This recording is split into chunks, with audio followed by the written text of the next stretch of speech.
Et là, si Mahomet serait tombé sur eux, ben, il aurait dit, il parle de trolls de langue, des langues bizarres, et ils se roulent par terre, et ils disent qu'ils ont reçu Dieu. Parce que c'est ce qu'ils font, les pentecôtistes. Ils se roulent par terre. Comme le vaudou qui se roule par terre. C'est un peu égaré, quand vous voyez ça sur YouTube. Recherchez sur YouTube toutes les sectes qui tombent en transe. Eh bien, vous prenez les pentecôtistes, tout ça, les assemblées de Dieu qui se disent, mais qui ne sont pas de Dieu, qui sortent de Rome, de la Trinité romaine, parce que c'est les mêmes, eh bien, ils tombent par terre comme le vaudou. Et ils tremblent, ils ne savent plus. Parce que Dieu leur a envoyé un esprit d'égarement. Deutéronome 28, 28. C'est un esprit d'égarement, un esprit de tremblement. Alors ça, c'est vrai.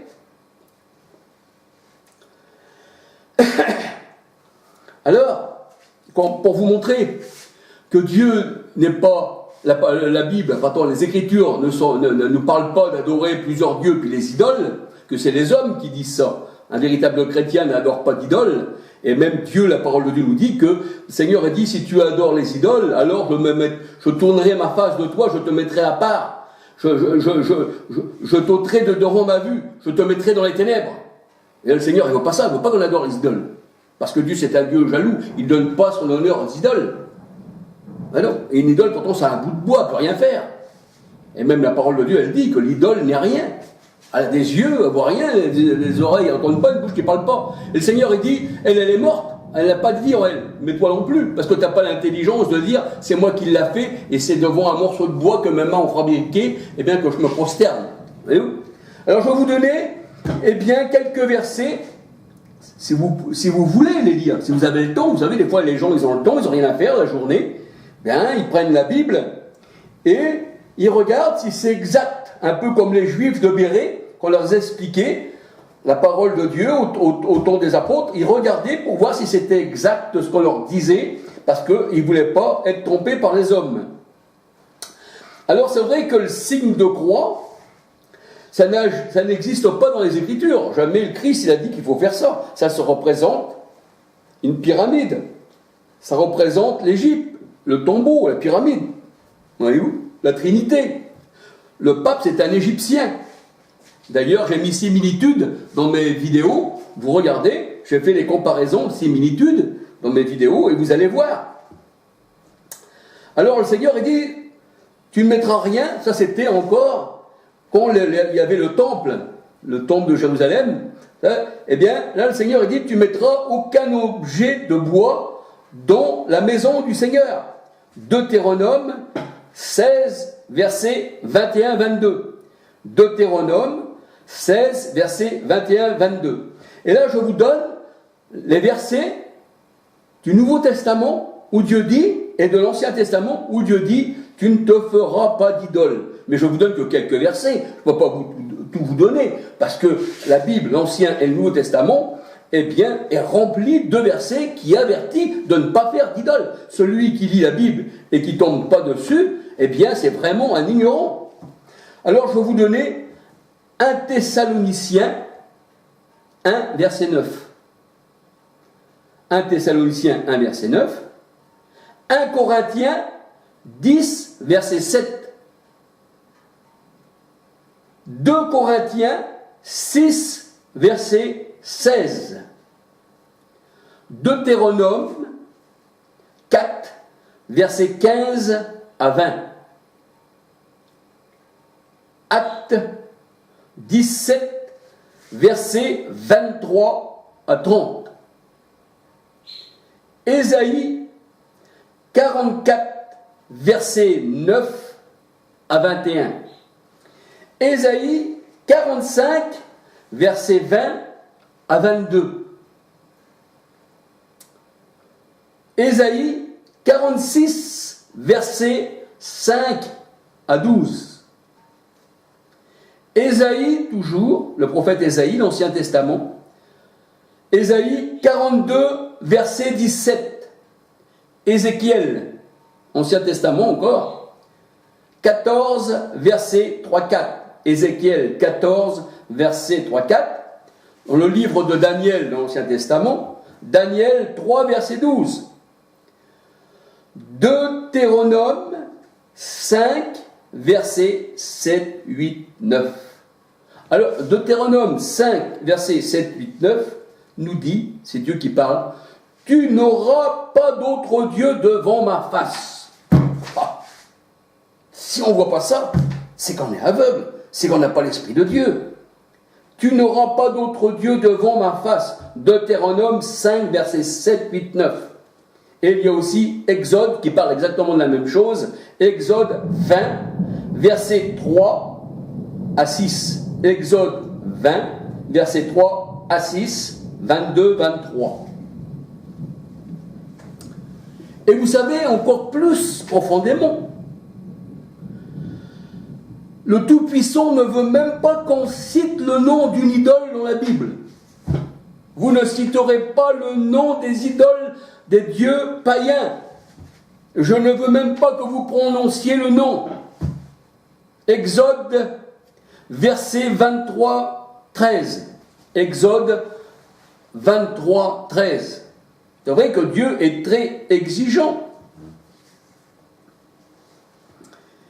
Alors, ce que je dis, et que là je suis d'accord, il n'y a qu'un seul Dieu. C'est vrai. Il faut savoir ce seul Dieu, comment, qui est-il? Quelle personne parle d'un seul Dieu? Parce qu'on peut parler de Dieu, mais que ça peut être un faux Dieu.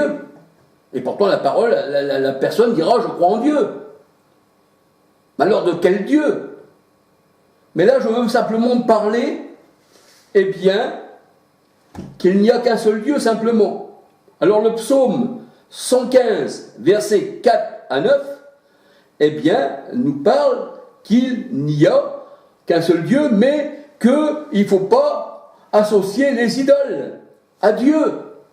Et la sourate 3, verset 151, la famille d'Hiram nous dit exactement la même chose dans le Coran. Et ceci va bien ensemble. La sourate 6, verset 19 à 27, on parle aussi, les bestiaux. Sourate 6, verset 19 à 27, les bestiaux nous parlent aussi de ceci. Et sourate 7, verset 194, 195 nous parle aussi de ne pas associer l'Éternel, eh bien, à des idoles. Et Dieu dit lui-même dans la Bible, je ne veux même pas que vous prononciez le nom des idoles, parce qu'une idole n'est rien. Parce qu'il n'y a que des idoles dans le monde, elles sont faites de bois, mais aussi l'homme aussi les divinisé. Vous savez qu'il y a des hommes qui se prennent pour Dieu. Le pape, il se prend pour le remplaçant du Christ. Mais on ne peut pas remplacer le Christ, puisqu'il est Dieu lui-même. La parole de Dieu, elle dit que Christ, on ne peut pas le remplacer. On ne peut pas prendre la place de Dieu. Ça, c'est de se faire être au-dessus de Dieu.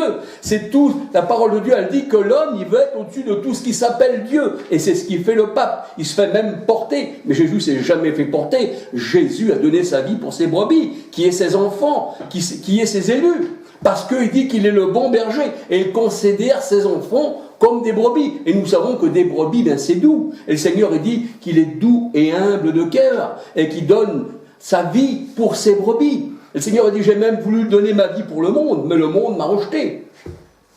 Et le Seigneur a dit, je l'ai rejeté aussi. Parce que le Seigneur ne peut pas mettre des injustes dans son assemblée. Lui qui est saint, il ne peut pas se plonger avec les ténèbres. C'est pour ça qu'il dit, ôte le méchant du milieu de moi. Qu'il y a-t-il entre la méchanceté et l'amour? Entre celui qui bâtit et celui qui détruit? Le Seigneur a dit, j'ai pas mis de pont, j'ai pas mis de mur, j'ai mis des ponts. Dieu vient à la rencontre de l'homme, il met des ponts. Il ne met pas de murs, mais l'homme met des murs. Avec ses traductions à lui, avec ses sectes à lui, avec sa compréhension à lui, il met des murs. Mais le Seigneur, il dit non, enlève ça. Tu as mis un mur, tu as mis un voile devant tes yeux et tu ne me connais pas. Si le voile est devant tes yeux, tu ne peux pas voir la lumière. Mais laisse le Seigneur enlever ton voile. Et là, les écailles, ça fera comme Paul, ils tomberont de tes yeux et tu verras le Seigneur. Alléluia. Et oui, le Seigneur, je l'ai connu en prison. Ou plutôt, c'est lui qui m'a sorti de prison. M'a sorti de prison 2 fois. J'ai été en prison pour les trucs que j'avais fait mais que je n'avais pas fait. Parce que vous savez, à force de faire des trucs, on va aussi les faire en prison parce qu'on ne fait pas des choses non plus. Et après, les gens, ils pensent que c'est toujours nous, donc ils nous prennent. Mais vous savez, j'étais en prison, dans ma propre prison, enfermé dans mes sectes, dans tout ça, mes pensées. Le Seigneur m'a déjà enlevé ça, c'était la plus grande libération. Le Seigneur a dit, si le Fils vous affranchit, vous serez réellement libre. Et là, le Seigneur, il m'a enlevé tout ça. Il m'a enlevé tout ça. Puis il m'a enlevé de la prison, j'ai jamais pu retourner en prison. Il m'a enlevé de la prison des hommes, mais aussi de la prison dont j'étais moi-même esclave dans les sectes. Et il m'a enlevé aussi tous mes soucis. Mais c'est pas merveilleux. Il faut le connaître. Mettez sur moi tous vos soucis, qui dit le Seigneur. Le lendemain prendra soin de lui-même. Si tu te mets en souci aujourd'hui, demain, on verra peut-être que demain, ça sera autre chose. Le lendemain prendra soin de lui-même. Ne te mets pas en souci aujourd'hui. Mets-toi en souci alors pour 30 ans encore. Et dans 30 ans, où seras-tu? Demain, où seras-tu? Le Seigneur dit, il y a un temps pour vivre, un temps pour mourir. Un temps pour lever la main, un temps pour la baisser. Un temps pour pas comprendre, un temps pour comprendre. Un temps pour être enfant, un temps pour être un homme. Un temps pour boire du lait, puis un temps aussi pour manger de la nourriture solide. Mais quand on vient au Seigneur, on est comme un bébé, on a besoin de lait, parce qu'on ne comprend pas trop de choses, on ne comprend pas grand-chose dans la parole de Dieu. Mais quand on grandit, petit à petit, on comprend encore plus les choses de Dieu. Parce que le Seigneur, il dit aller de progrès en progrès. Alléluia. Quand on vient au Seigneur, il nous apprend à courir. Mais on ne court pas tout de suite.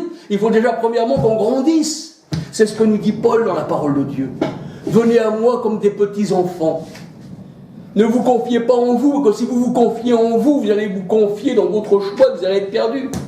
Confiez-vous dans l'Éternel, qui lui fera un choix pour vous. C'est tout autre chose.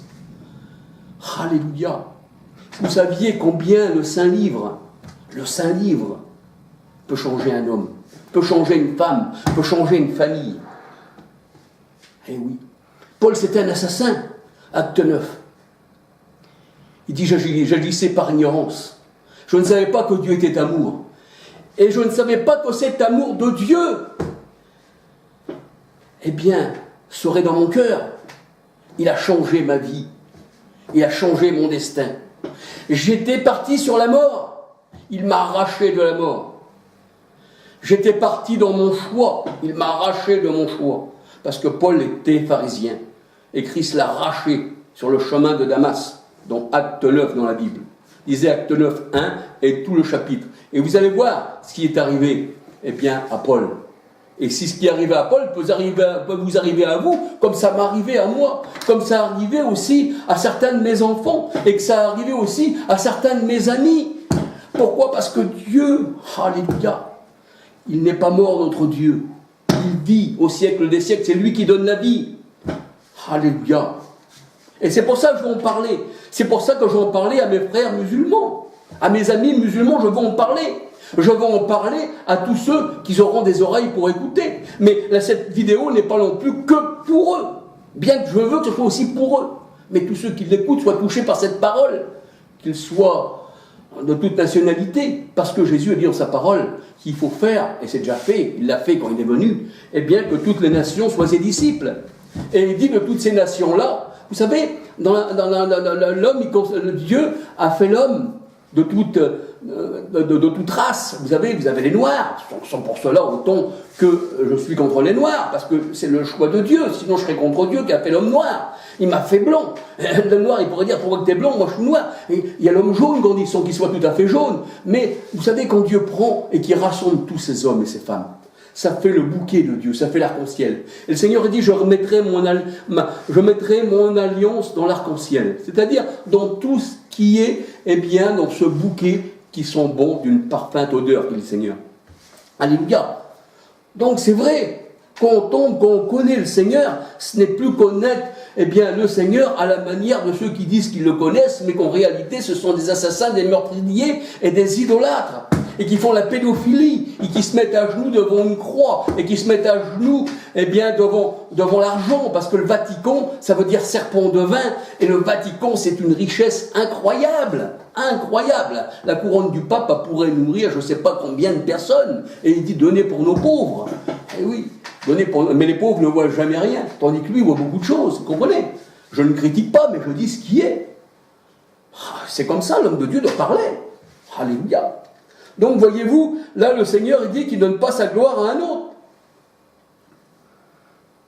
Alors, comme je disais que les idoles, tout ça, ben, ça ne fait pas partie du Seigneur, eh bien, je peux dire que pour les musulmans et les véritables chrétiens, eh bien, ils sont d'accord Dieu ne donne pas sa gloire, eh bien, aux idoles. Dieu n'est pas une idole. Dieu n'est pas un morceau de bois.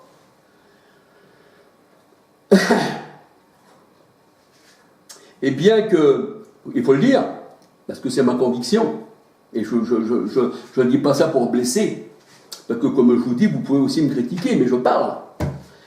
Eh bien que le Dieu du Coran, c'est vrai, ce n'est pas celui, eh bien, de la Bible.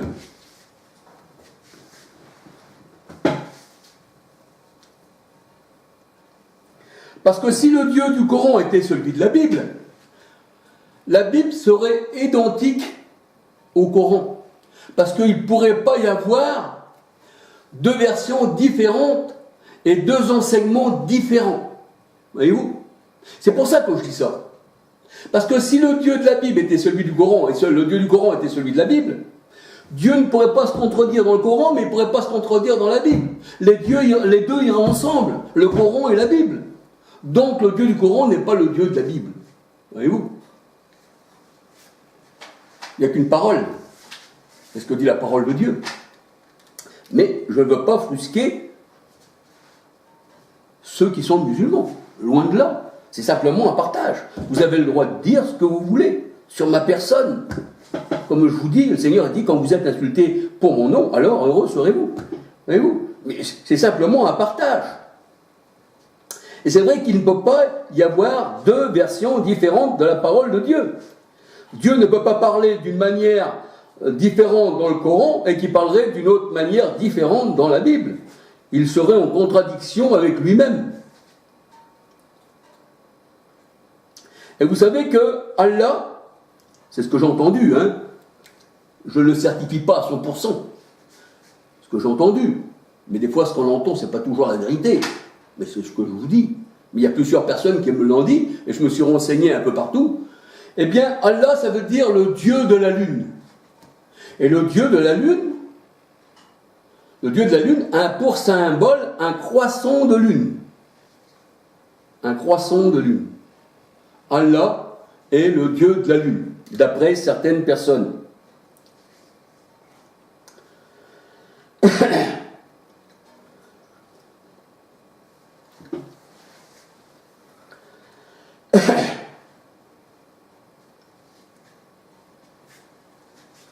Alors, la parole de Dieu nous dit que les idolâtres, eh bien, ce sont des tyrans.